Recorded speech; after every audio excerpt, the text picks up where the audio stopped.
Land revenue systems made by the company. This video is brought to you by Unacademy in association with YarnCentral.com. So in a previous video, we had come to know what was the permanent settlement system.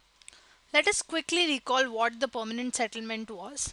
So we had the divans of a certain territory who gave the responsibility of collecting revenue to the zamindars, and these zamindars were supposed to pay a fixed revenue to the divans.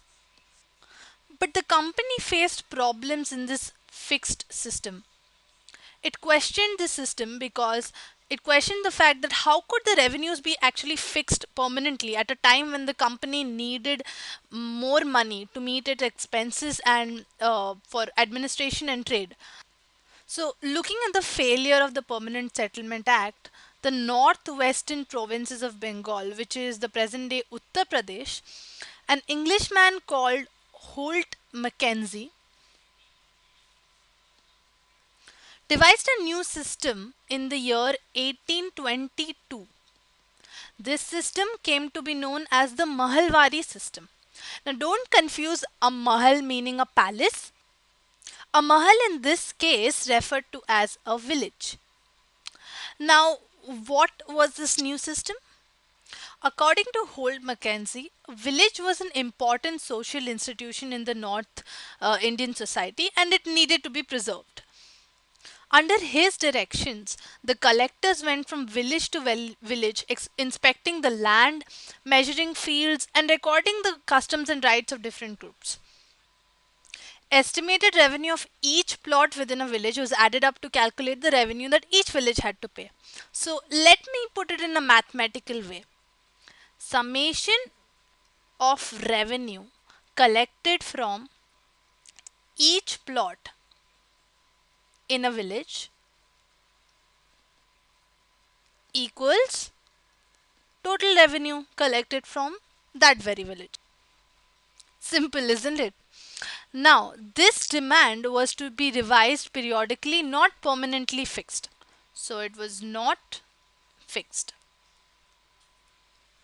Another difference between the Mahalwari and the permanent settlement was the collector of the revenues would not be the zamindar. In this case, the revenue was to be collected by the village head. So, this Mahalwari system was followed in the northwestern provinces of Bengal. Now, let us move on to what happened in the British territories in the south. The British territories in the South India also moved away from the idea of permanent settlement and they devised a new system which was called the Rotwari system. Initially, this was tried on a small scale by Captain Alexander Reed on only some of the areas that were taken over the company after the wars with Tipu Sultan was fought, like around Mysore. But this idea was then supported by Sir Thomas Munro. Sir Thomas Munro here helped extending this Rotwari system into the whole of South India. Reed and Munro felt that there was no traditional concept of a zamindar in South India. So the settlement had to be made directly with the cultivators who had cultivated the land for ages. Each peasant or a roth's field was scrutinized differently. Their fields were separated on the basis of soil type and the amount of produce that the soil gave. So, a separate assessment for each roth was taken into consideration. Munro also felt that the British should protect the roth under their charge. After a few years, even this system failed. So, what were the problems faced by the land revenue systems in general? Let us take a view on that.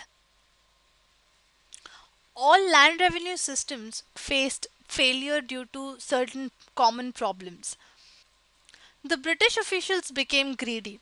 In order to make higher income, they fixed really high revenue rates. So the peasants and eventually the villages were unable to pay this high revenue. So, this resulted in the peasants fleeing the countryside and the villages becoming empty or deserted. Initially, these systems were imagined to transform the peasants into rich enterprising farmers. But what really happened was this. So, amongst these failures, the British actually realized another fact.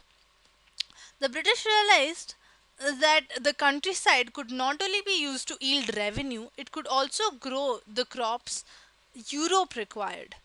So the British forced a number of cultivators in various parts of India to produce other crops like jute in Bengal, tea in Assam, sugarcane in the United Provinces, which is now uh, UP or Uttar Pradesh, wheat in Punjab,